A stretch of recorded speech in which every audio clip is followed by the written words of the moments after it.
আল্লাহ রাসূলুল্লাহ সাল্লাল্লাহু আলাইহি ওয়াসাল্লাম বলেন, আলাইকুম বিসুন্নতি ওয়া সুন্নাতুল খুলাফায়ে রাশিদিন আল মাহদিয়িন, যে তোমরা আমার সুন্নাতকে আঁকড়ে ধরো এবং সাহাবায়ে কেরামের সুন্নাতকে আঁকড়ে ধরো।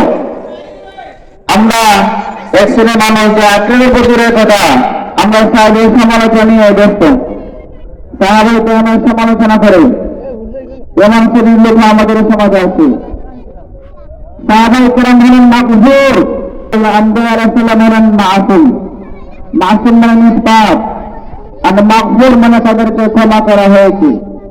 সাহাবায়ে কেরাম গুনাহ করতে পারেন, তারা তো মানুষ, ফেরেশতাদের গুনাহ নাই।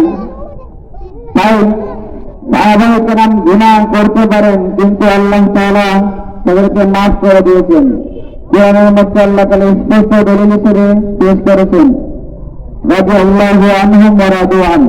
কিন্তু আমরা সেই কোরআনের দিকে লক্ষ্য না করে আমরা সাহাবায়ে সমালোচনা করি, তাদেরকে মাফ করে মানি না। এটা কোনো মুসলমানের কাজ নয়, এটা মুনাফিকি কাজ।